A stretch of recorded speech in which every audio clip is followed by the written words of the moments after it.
Shalom Bapak Ibu semuanya.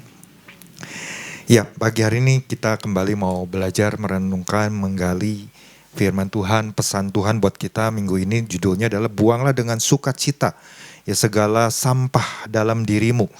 Nah, diambil dari surat Kolose pasal yang ketiga ayat ke-8 sampai yang ke-10. Ini yang menjadi dasar ayat dari pesan Tuhan minggu ini. Saya bacakan untuk Bapak Ibu semuanya. Tetapi sekarang buanglah semua ini, yaitu marah, geram, kejahatan, fitnah, dan kata-kata kotor yang keluar dari mulutmu.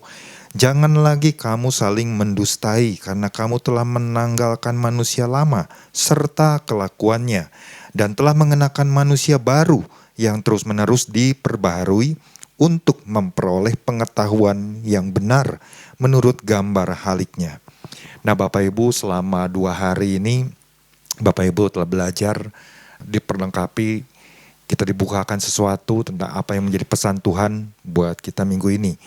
Ya, bicara soal membuang sampah, pasti ini menjadi sebuah topik ya, yang mungkin dalam beberapa tahun belakangan ini menjadi masalah yang sangat-sangat rumit ya. Tidak hanya di kota kita saja, tapi di kota-kota besar lain pun, ya bahkan di negara-negara besar pun, ya masalah sampah ini selalu menjadi persoalan. Ya, karena apa? Karena begitu sulitnya untuk ditangani, ya baik oleh pemerintah setempat, ya atau pemerintah pusat. Nah, kita ingat mungkin beberapa tahun yang lalu pernah kota Bandung itu disebut kota sampah karena menumpuknya sampah diakibatkan tempat pembuangan akhir pada waktu itu terjadi longsor, ya sehingga tidak bisa dibuang ke sana, ya. Dan kalaupun dialihkan mungkin jalannya sangat-sangat tidak memadai, sangat-sangat sulit, ya sehingga sampah itu diangkutnya tuh begitu sangat-sangat lambat, ya dan menumpuk di mana-mana sehingga memunculkan bau yang tidak sedap di mana-mana, ya. Nah setelah peristiwa itu kan ke belakangnya itu menjadi sesuatu yang terus ya bermunculan, ya. Bahkan belakangan ini juga kan mungkin kalau Bapak Ibu tinggal di rumah mungkin punya ada sampah yang kita taruh di tempat pembuangan di depan rumah, mungkin kenapa nggak diangkut-angkut? Itu kan ada masalah, ya. Beberapa kurang lebih 2 minggu lalu lah, waktu saya, Bu Esther dan juga Ibu Mertua, ya kami makan di sebuah kafe. Kemudian pada waktu kami makan, ketemu sama teman sekolah SMA Ibu Esther. Ya, dia itu adalah ketua RT di wilayah kami gitu. Nah, setelah itu dia datang bersama dengan salah seorang mungkin istri dari pejabat ya di wali kota, sedang membicarakan sesuatu gitu. Nah, karena kami masih makan, kami kan nggak membahas sesuatu, cuma tiba-tiba mendengar ya persoalan sampah, bukan hanya di kota Bandung, tapi juga di kota Jakarta, ya, di mana mereka sedang membicarakan bagaimana cara untuk mengelola sampah. Ya pada itu yang dibahas itu memang di wilayah Jakarta tentang sampah, tentang kerang, ya kulit kerang. Nah, yang mana kalau diolah akan menghasilkan begini bla bla bla dan sebagainya. Nah, kebetulan istri saya juga ada satu kesempatan belajar, maksudnya ketemu sama pada waktu itu dengan salah satu orang dari Kadin China, ya, yang mana ya mereka ini memang sedang menggalakkan yang namanya bagaimana untuk mengatasi sampah, ya, dengan mesin-mesin yang sekarang kan sudah semakin modern, ya. Nah, sampai akhirnya setelah selesai, kebetulan karena udah selesai makan, akhirnya istri saya sempat bicara, ngobrol sebentar, ya. Oh kalau masalah sampah begini-begini, jadi tahu. Nah terus apa yang menjadi pokok persoalan kenapa sampah hari-hari ini di kota Bandung sangat-sangat terlambat untuk diangkut? Ternyata terjadi mungkin sedikit hubungan yang tidak baik antara gubernur dan wali kota. Ya, kita tahu gubernur Jawa Barat, ya, Bapak KDM, dan juga wali kota Bapak Muhammad Farhan, di mana kan kita setiap hari Sabtu kita selalu mendoakan ya pemimpin di kota Bandung ini. Nah ternyata ada mungkin sedikit gesekan lah, sehingga hubungan mereka tuh tidak harmonis sebetulnya. Ya. Sampai akhirnya makanya mungkin kenapa sampah mungkin belakangan ini sedikit menjadi masalah yang muncul lagi gitu. Nah, itu kan dibutuhkan ya, kita sebagai gereja Tuhan, makanya Bapak Gamal sering ingatkan, dibutuhkan gereja Tuhan yang mau terus berdoa ya. Berdoa untuk masalah, kan bukan cuma sampah aja, masih begitu banyak masalah terjadi di bangsa kita ya. Nah, ini yang menjadi salah satu hal yang mungkin perlu kita ingat kembali. Oh iya, saya harus mengambil bagian sebagai gereja Tuhan untuk terus mendoakan supaya hubungan pemimpin-pemimpin di daerah ini kembali bisa menjadi harmonis dan bisa ada satu hal pemecahan bagaimana bisa mengatasi hal-hal yang mungkin terjadi ya. Nah, sebelum kita masuk ke dalam poin ya, saya ingin bacakan kembali apa yang menjadi inti pesan Tuhan buat kita di minggu ini. Dikatakan begini pesan Tuhannya, Tuhan melihat adanya sampah-sampah yang tidak disadari, yang masih tersimpan dalam diri orang percaya, yang mungkin bagi orang percaya yang bersangkutan hal-hal itu dianggap bukan sebagai sampah, namun di mata Tuhan hal-hal itu adalah sampah yang harus dibuang. Ya. Nah, kalau Bapak Ibu mungkin renungkan dalam 2 hari ini pesan ini, saya percaya mungkin Bapak Ibu mulai mengintrospeksi, mulai mungkin memelis kembali atau mungkin memeriksa kembali, masih adakah nggak ya sampah-sampah yang mungkin saat ini tertinggal ya. Entah itu sampah secara fisik atau mungkin juga sampah secara spiritual ya. Kalau secara spiritual apa aja, kalau kita baca mungkin dari Kolose tadi kan ada amarah, geram, kejahatan, fitnah, kata-kata kotor ya. Terus mungkin hal berdusta ya.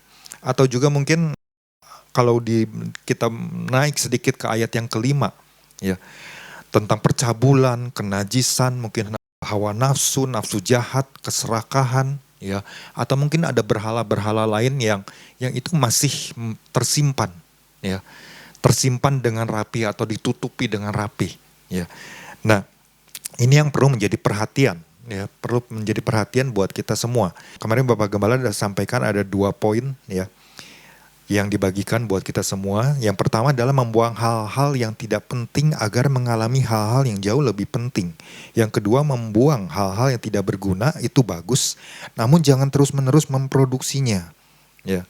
Nah, kalau mungkin penjelasannya seperti apa, kalau yang mungkin belum dengar bisa lihat lagi di YouTube ya. Dan waktu kebetulan di hari Selasa juga di doa pengurapan kita ditambahkan lagi ya, kita diingatkan lagi bahwa ketika kita buang sampah-sampah spiritual ya, hal yang tidak berguna, itu akan menciptakan ruang baru atau space baru untuk diisi dengan hal-hal yang penting dari Tuhan ya. Hal-hal yang pastinya hal yang surgawi, hal yang dahsyat ya. Selain itu, ruang baru akibat dibuangnya sampah-sampah rohani akan menimbulkan nafsu makan atau appetite yang baru ya. Nah, jadi kalau kita renungkan ya, kenapa Tuhan kasih pesan buat kita di minggu ini seperti ini ya. Ini bisa menjadi sebuah peringatan, sebuah alarm ya, untuk kita, saya katakan tadi, harus memeriksa kembali ya, kembali diri kita. Kalau saya melihat secara fisik ya di rumah, yang namanya sampah itu begitu banyak ya, begitu banyak. Di dalam gudang pun dulu waktu beres-beres gudang yang masih besar menjadi gudang yang lebih kecil, itu ada begitu banyak barang yang dibuang.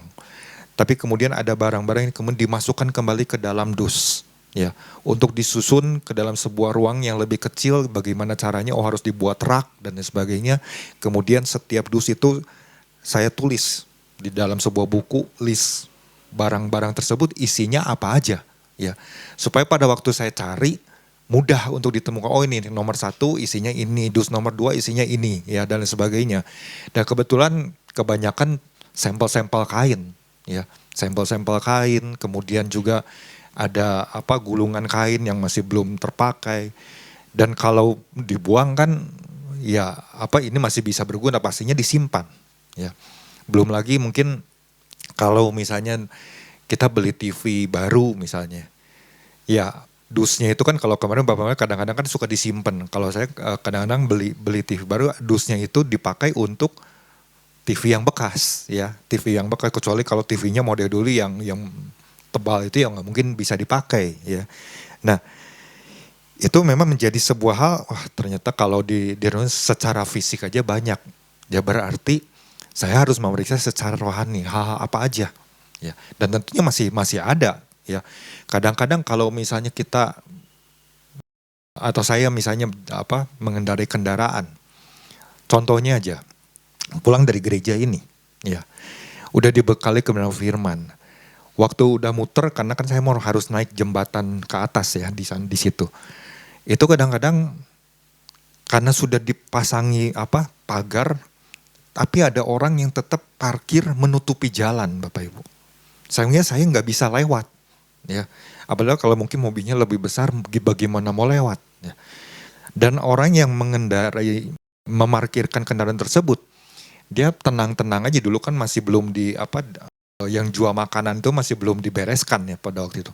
Dia tenang-tenang aja ngopi, makan, nggak peduli. Ada mobil yang mau lewat tuh nggak peduli. Sampai saya klakson dan terus ada orang yang berusaha untuk memaksakan supaya mobil itu lewat gitu. Dipaksakan begitu. Ya udah karena pada waktu itu kesel kan, otomatis kan keluar kata-kata yang tidak seharusnya. Ya, misalnya dasar orang ini goblok, ya. Kadang-kadang kan hal seperti itu kan tanpa disengaja, oh ya masih keluar hal perkataan-perkataan kotor. Di mana otaknya? Kadang-kadang kan bisa seperti itu. Kita kalau di jalan kan mungkin Bapak Ibu juga pernah mengalami hal tersebut, ya. Sesuatu yang terkadang aturan-aturan yang harusnya mudah untuk diikuti tapi ya dilanggar begitu aja, ya. Atau ketika kita sedang mengendarai kendaraan, ada banyak motor ya berlawanan arah ya, atau nyebrang seenaknya ketika mobil sudah sehingga harus mendadak ngerem, kan kadang-kadang membuat kita kan jadi kesel gitu ya. Nah itu kan perkataan-perkataan kotor itu jujur masih ada ya di dalam diri, dan saya masih terus belajar ya. Nah tapi lewat pesan Tuhan ini berarti kita diingatkan, oh masih banyak hal yang mungkin harus kita list kembali. Sampah-sampah apa aja nih yang mungkin ya masih ada. Entah mungkin itu kepahitan, entah itu rasa kecewa atau amarah yang disimpan, ya rasa dendam dan lain sebagainya, iri hati. Ya, dulu iri hati pernah ada di dalam diri saya. Ya, karena saya pada waktu itu ingin sekolah keluar, tapi nggak diizinkan. Kakak-kakak saya dikasih. Ya. Nah itu kan membuat saya kadang-kadang muncul terekam sesuatu yang membuat saya iri hati. Kok kalau kakak saya dikasih, kalau saya kok enggak gitu. Seperti disingkirkan seperti itu kan bisa muncul aja seperti itu. Tapi setelah mengenal Tuhan, hal seperti itu hilang. Dan apa yang harus saya katakan, saya bersyukur. Ya, iri hati itu bisa perlahan hilang. Ya. Tapi masih banyak lagi tentunya ya sampah-sampah lainnya yang perlu kita untuk periksa. Nah pagi hari ini apalagi yang perlu kita pahami berkaitan dengan pesan Tuhan ini. Yang mau saya bagikan satu poin, tapi nanti di dalamnya ada beberapa hal, ada beberapa langkah ya. Poinnya adalah membuang hal-hal yang tidak berguna dibutuhkan keputusan yang bulat disertai tekad yang kuat untuk menghancurkan dan mematikannya sampai pada akar-akarnya. Ya, cukup panjang ya. Kolose pasal yang ketiga, saya bacakan dari ayat yang ke-5 sampai ke-8. Di situ dikatakan begini, karena itu matikanlah dalam dirimu segala sesuatu yang duniawi, yaitu percabulan, kenajisan, hawa nafsu, nafsu jahat, dan juga keserakahan yang sama dengan penyembahan berhala. Semuanya itu mendatangkan murka Allah atas orang-orang durhaka. Ya, di situ ada dalam kurungnya atas orang-orang durhaka. Orang-orang durhaka ini orang-orang apa? Orang-orang yang keras kepala, orang-orang yang membantah, orang-orang yang nggak mau terima. Ya, ya kalau kemarin di konsen dibahas orang yang bedegong katanya. Ya, udah tahu kebenaran tapi nggak mau melakukan. Ya, ini termasuk orang-orang yang durhaka. Ya. Yang selalu menentang kebenaran. Nah, lalu ayat ke-7 dikatakan begini, dahulu kamu juga melakukan hal itu ketika kamu hidup di dalamnya. Ketika saya renungkan di ayat yang ke-7 ini, artinya sebelum kita bertobat, mungkin dulu kita pernah ada di dalam kehidupan yang tadi.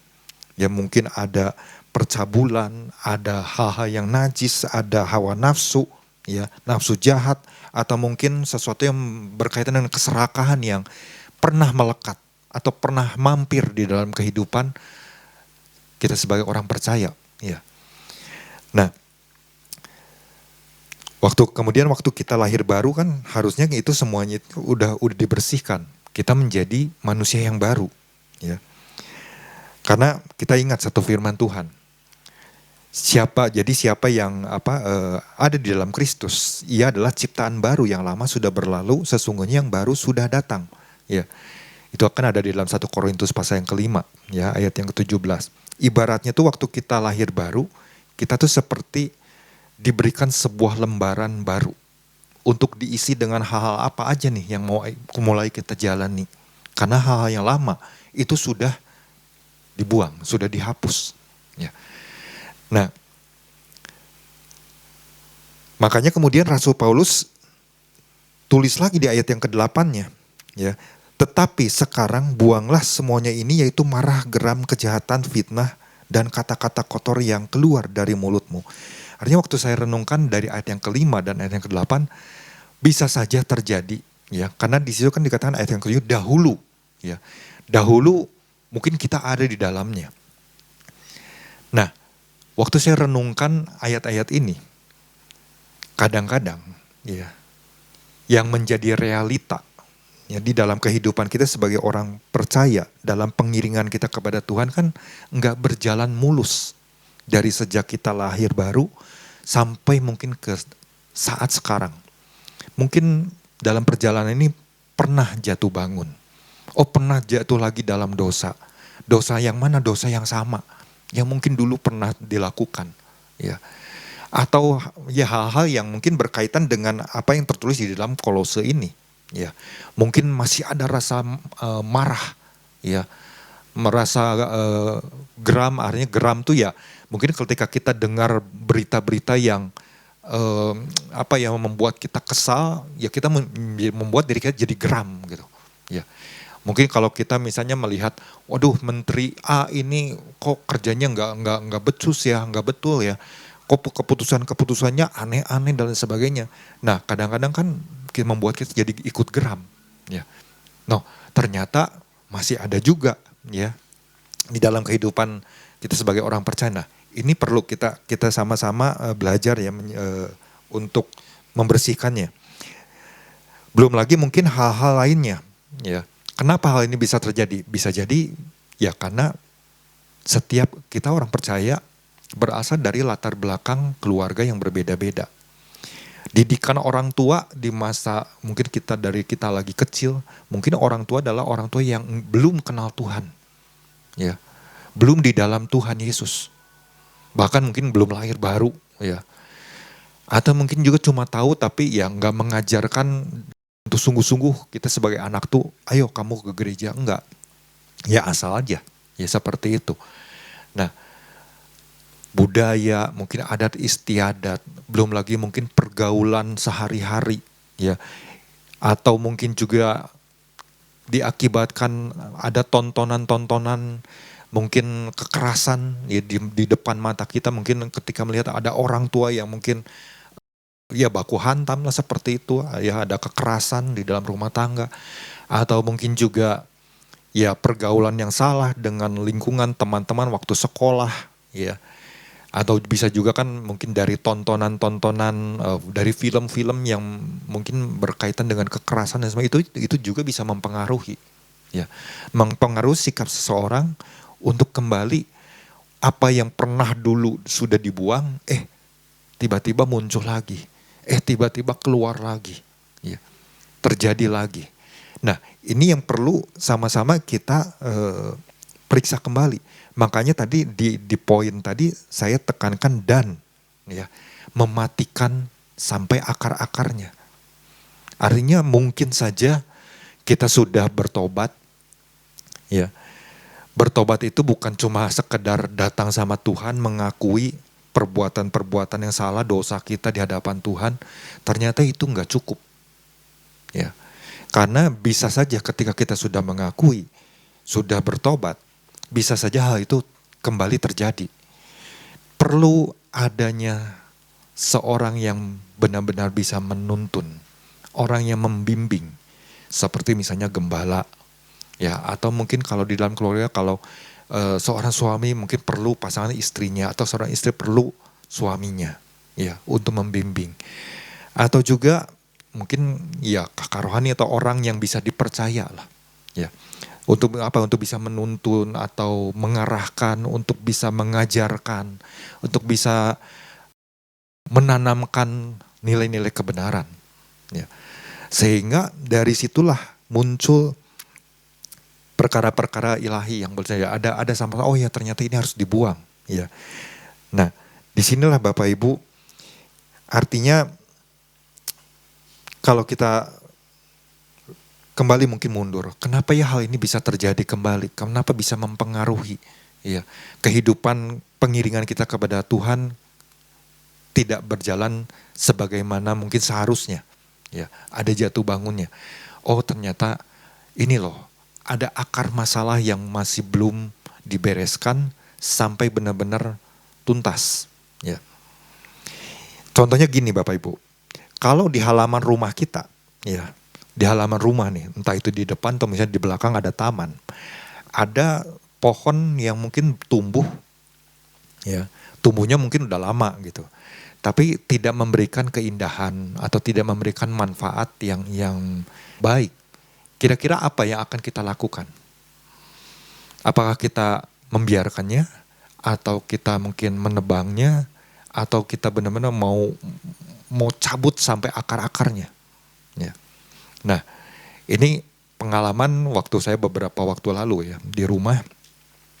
Karena kan tinggal di rumah orang tua, itu rumah itu di situ di depan halaman rumah tuh tumbuh pohon jambu berdampingan, bersebelahan, ya, benar-benar bersebelahan dengan pohon cemara, ya.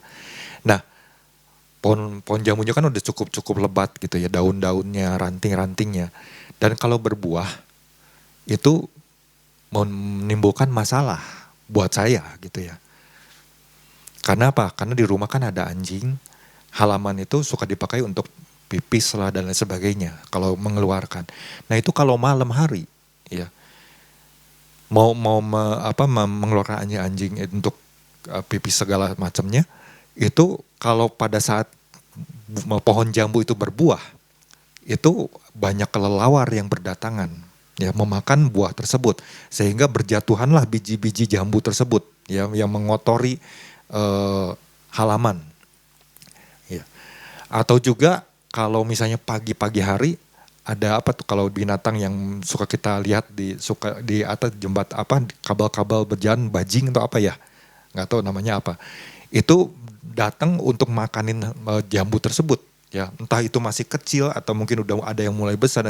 Nah kan jambu kan nggak cuma 1-2 biji, tapi kan mungkin kalau banyak, ya, hampir setiap hari harus disapuin seperti itu, ya, supaya hewan peliharaannya ini tidak memakan, ya, karena kalau enggak bisa bermasalah dengan pencernaannya, ya, itu kan membuat repot, ya.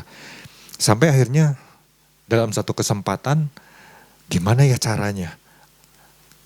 Pada satu kesempatan, ya, karena kebetulan di rumah itu ada pohon-pohon yang udah mulai kering, ya, pohon cemara, akhirnya ada bagian-bagian ranting yang ditebang seperti itu.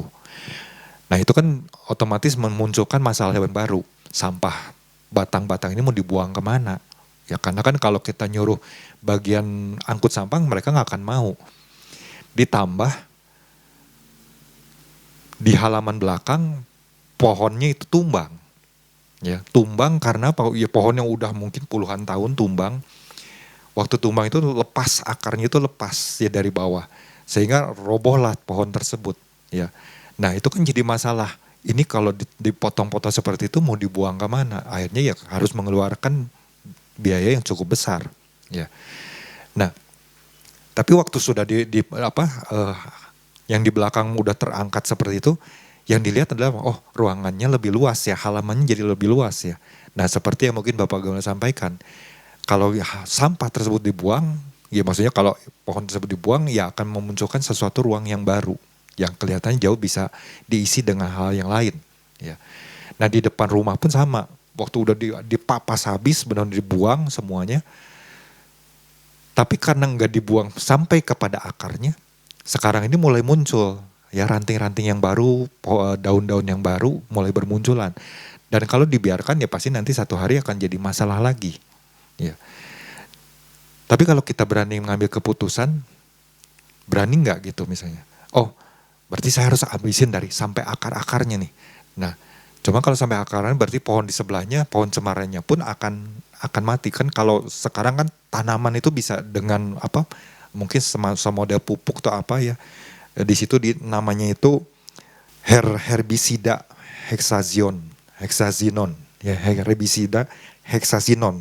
Itu tuh seperti bubuk yang kalau dicampur dengan kemudian disiramkan, lama kelamaan itu akar-akar itu akan mati.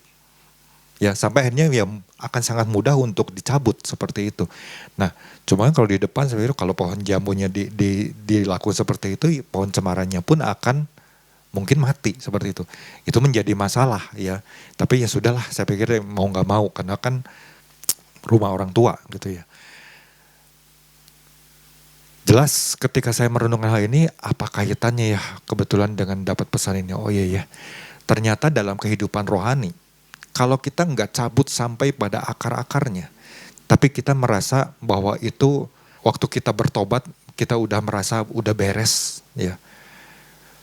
Tapi kenapa bisa sampai jatuh lagi misalnya seperti atau terjadi lagi hal-hal yang mungkin sesuatu yang disebut sampah rohani, ya berarti ada akar masalah, ada akar-akarnya yang ternyata mungkin masih belum sampai tuntas. Nah ini yang harus dilakukan. Ya, makanya kalau kita belajar tentang kata matikanlah ya di ayat yang kelima, itu matikanlah dalam bahasa Yunaninya itu dibacanya nekro, ya tulisannya nekro, ya belakangnya tuwe, nekro, dibacanya nekro.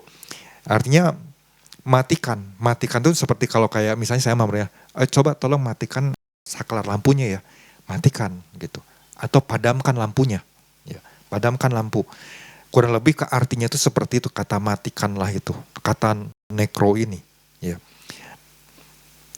Sehingga sampai benar-benar tidak dapat menyala lagi. Artinya matikan itu bukan cuma mematikan tombolnya, tapi mematikan kekuatan dari cahaya lampu tersebut. Ya. Sehingga cahaya lampu tersebut tidak bisa nyala lagi. Itu arti kata dari matikanlah. Nah, sama dengan yang namanya mungkin sampah-sampah rohani ini. Ketika Rasul Paulus menyebutkan matikanlah dalam dirimu, ya segala apa saja tuh. Ya, percabulan, kenajisan, hawa nafsu, nafsu jahat, keserakahan. Kemudian juga di ayat yang ke-8, buanglah. Nah, kata buanglah ini boleh dikatakan ya matikan juga gitu. Ya, mungkin ada yang namanya marah, geram, kejahatan, fitnah, kata-kata kotor. Nah itu tuh supaya jangan ada kekuatan lagi yang muncul dalam diri orang percaya. Benar-benar padam. Ya. Ibaratnya tuh matikanlah tuh mati seperti orang yang benar-benar orang yang udah meninggal gak bisa apa-apa. Ya. Itu arti kata dari matikanlah. Ya. Jadi begitu menarik ya ketika kita belajar, oh ternyata arti kata mati ini seperti itu loh, ya matikanlah. Nah, jadi hal apa nih yang harus kita lakukan supaya kita bisa memati sampai kepada akarnya, bukan cuma hanya sekedar menghancurkan, tapi benar-benar bisa mematikan sampai pada akar-akarnya. Yang pertama adalah ya langkah yang pertama dari 1A ini, menyadari dan mengakui kalau dalam dirinya itu ya pertama masih ada sampah. Artinya ketika kita terima pesan Tuhan ini, ya kita mulai, ya saya katakan tadi introspeksi. Oh mulai menyadari kembali. Oh iya ya mungkin saya tuh masih punya sampah rohaninya ini loh. Ini dibuatlah list. Ya. Kemudian datang sama Tuhan, minta pertolongan Tuhan, minta kekuatan Tuhan. Ya. Dan juga yang saya katakan tadi, ya datang kepada mungkin gembala. Karena kalau Bapak Ibu perhatikan di ayat yang ke-9 ya. Kolose pasal yang ketiga dan yang ke-9 di situ dikatakan jangan lagi kamu saling. Ya, kalau kata saling berarti satu orang apakah dua orang? Minimal dua orang. Ya. Misalnya antara istri dan suami. Ya. Istri dan suami ya, supaya jangan saling mendustai. Ya. Artinya ada dua pihak. Jadi bukan cuma dengan pihak Tuhan saja. Tapi ada pihak lain yang mungkin kalau kita di dalam dunia secara nyata pihak lain ini siapa? Oh bisa gembala, ya, bisa pasangan atau bisa orang yang benar-benar bisa dipercaya. Saya katakan tadi, yang menuntun kita. Ya, ya. Kenapa harus seperti itu? Di sini dikatakan karena kamu telah menanggalkan manusia lama serta kelakuannya. Menanggalkan manusia lama dan serta kelakuannya. Nah kemarin kan sudah membahas. Ya, kita pernah belajar tentang arti kata menanggalkan. Ya. Dan bukan cuma hal itu saja. Waktu kita menyadari, ya, kemudian mengakui, dibutuhkan yang namanya keterbukaan, butuh yang namanya kejujuran supaya apa yang menjadi akarnya itu benar-benar bisa dibongkar dan kemudian dibereskan sampai benar-benar mati, ya, sampai benar-benar nggak ada lagi di dalam kehidupan orang percaya tersebut. Ya, itu yang pertama. Dan yang kedua, belajar menerima dan memahami kebenaran firman Tuhan. Ya. Jadi mulai belajar memahami dan menerima dan memahami kebenaran firman Tuhan. Nah kemarin kan kita Bapak Gembala ingatkan lakukan yang namanya trash day, ya, buang sampah atau garbage day, ya, lakukan secara continually, hari lepas hari, ya. Kemarin kita sudah belajar anaikano, ya. Jadi dari hal tersebut setiap harinya otomatis akan ada ruang-ruang yang selalu kosong yang bisa diisi atau ditanamkan. Ya mungkin nilai-nilai kebenaran. Kemudian bukan cuma ditanamkan saja, tapi kita juga menghidupinya. Ya. Kalau kita baca di ayat yang ke-10-nya, ya, dan telah mengenakan manusia baru, ya, telah mengenakan manusia baru, yang terus-menerus diperbaharui untuk memperoleh pengetahuan yang benar menurut gambar haliknya. Jadi kita bersyukur, salah satu yang dilakukan di gereja ini, memfasilitasi Bapak Ibu untuk bisa datang doa pagi. Itu adalah salah satu wadah untuk kita bisa benar-benar belajar terima firman. Belajar untuk memahami kebenaran firman. Belajar untuk memahami perkataan Tuhan. Ya. Nah waktu kita belajar, otomatis ada langkah berikutnya kan. Langkah berikutnya adalah apa? Yang harus kita lakukan. Langkah berikutnya adalah kita harus punya tekad, ya, punya tekad atau kemauan yang kuat untuk merubah cara pandang. Nah, kadang-kadang cara pandang atau cara pikir kita ini mungkin karena perjalanan hidup, ya, pengalaman hidup, ya, kadang-kadang itu masih ngotot, ya, nggak mau diubah, masih ngotot dengan apa yang ada dalam pikirannya. Nah ini yang harus disingkirkan, ini harus dibuang. Karena kalau sampah rohani ini tetap dipertahankan, ya yang namanya tadi kalau kita mau mematikan akarnya nggak akan pernah bisa. Akan tetap tertinggal sesuatu yang akhirnya bisa tumbuh lagi, terus seperti itu. Makanya harus punya tekad yang kuat, ya, untuk mau terus diselaraskan dengan cara pandangnya Tuhan tentunya. Yang menjadi dasarnya di ayat yang ke-12 dan 13 ya. Karena itu sebagai orang-orang pilihan Allah yang dikuduskan dan dikasihinya. Kita itu adalah orang-orang yang dipilih, pilihan Allah. Ya. Makanya kita bersyukur kalau kita udah dipilih oleh Tuhan, berarti harus punya kemauan dong, harus punya tekad dong, harus punya kesepakatan dong sama Tuhan. Ya. Terus apa lagi? Kalau tiga hal itu sudah kita lakukan, tentu yang Tuhan harapkan. Kita itu bukan hanya udah beres begitu aja, tapi kita benar-benar bisa berfungsi sebagaimana seharusnya. Sebagaimana gereja seharusnya berfungsi. Ya. Ketika kita berfungsi, disitulah sebenarnya kita lagi ngalami perkara-perkara yang lagi diisi sama Tuhan. Ya. Kita menjadi utusan-utusannya. Ya, jadi berfungsi menjadi saluran kasih-Nya. Di ayat yang ke-14-15, dan di atas semuanya itu kenakanlah kasih sebagai pengikat untuk mempersatukan dan menyempurnakan. Ya, untuk mempersatukan dan menyempurnakan. Ini kan luar biasa. Ya. Kemudian apalagi, hendaklah damai sejahtera Kristus memerintah dalam hatimu, karena untuk itulah kamu telah dipanggil menjadi satu tubuh. Kita itu sudah menjadi satu. Ya, menjadi satu dengan Bapa di surga. Menjadi satu dengan pribadi Yesus. Dan Yesus memberikan pribadi Roh Kudus-Nya untuk menolong kita. Nah, untuk itulah ketika pribadi Roh Kudus itu ada dalam diri kita, kita juga harus menjadi orang-orang percaya yang kemudian berfungsi. Ya. Bukan setelah beres, oh ya udah diam aja, enggak seperti itu. Tapi yang Tuhan mau adalah kita berfungsi. Ya, beberapa waktu lalu kan kita terima pesan Tuhan juga. Ya, kita harus menjadi orang-orang yang membawa terang. Ya. Nah, karenanya itulah yang pagi hari ini Bapak Ibu bisa saya bagikan. Dan untuk hal itu tentu di situ dikatakan apa? Ayat yang terakhirnya, dan bersyukurlah.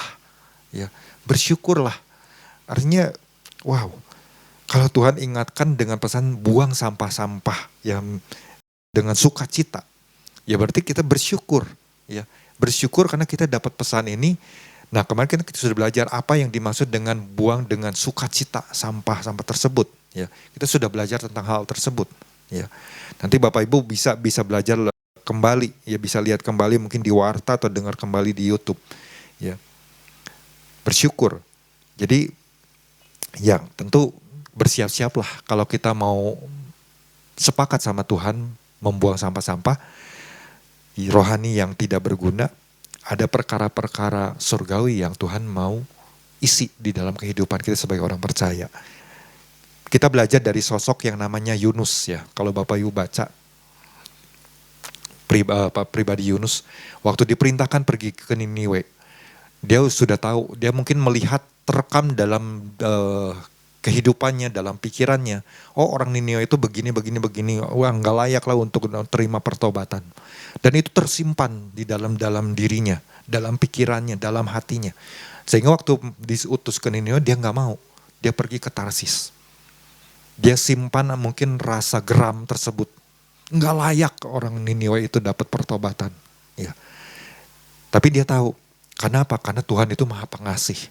Dan kalau Bapak Ibu baca di pasal yang keempat, di situ Bapak Ibu akan mendapatkan pelajaran-pelajaran berharga. Ya.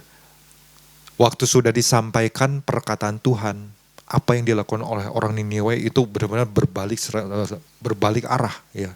Benar-benar berbalik 180 derajat dari yang melakukan kejahatan akhirnya bertobat. Dan hasilnya dari hal itu, Yunus itu lagi masih marah, masih geram lah, masih punya rasa panas hati, ya. Apa yang dia katakan? Wah, rasanya kalau udah aku sampaikan ini lebih baik aku matilah. Dia seperti nggak suka melihat pertobatan dari sebuah bangsa. Ya, artinya kan ini masih sampah yang disimpan. Ya. Sampai kemudian Tuhan kasih satu pohon tumbuh. Wah, di situ dia sukacita. Tapi kemudian waktu dia mungkin udah istirahat, tertidur, satu hari, dia dalam satu malam itu pohon tersebut dimakan lagi oleh mungkin ulat dan sebagainya. Waktu dia bangun, lihat lagi, kok udah nggak ada pohonnya, dia marah lagi. Nah, pelajaran apa yang di situ bisa kita tangkap? Kadang-kadang mungkin yang namanya panas hati atau amarah masih tersimpan, geram itu masih tersimpan. Ya. Padahal ibaratnya mungkin sudah mengakui waktu dia ada dalam perut ikan paus saja dia sudah mengakui sadar. Wah, bersyukur diselamatkan, bersyukur bisa pergi ke Niniwe, bisa menyampaikan firman Tuhan. Tapi kami masih simpen aja, ya. Nah, ini yang sebetulnya kan harus benar-benar dibuang. Ya harusnya waktu melihat sebuah bangsa bertobat harusnya kan bersukacita. Ya, wow, luar biasa Tuhan. Engkau yang benar-benar Maha Pengasih, terima kasih. Artinya aku harus menyampaikan kembali berita tentang pertobatannya kepada mungkin orang-orang lain, bangsa lain. Harusnya kan mungkin seperti itu. Ya, artinya ada pelajaran-pelajaran lah ya, nanti Bapak Ibu bisa baca kembali kisah Yunus ya. Itu kan cuma 4 pasal. Menarik ya. Karenanya mari sama-sama Bapak Ibu, pagi hari ini yang bisa saya bagikan untuk Bapak Ibu semuanya, ya kita sama-sama belajar, saya pun belajar. Tuhan Yesus memberkati.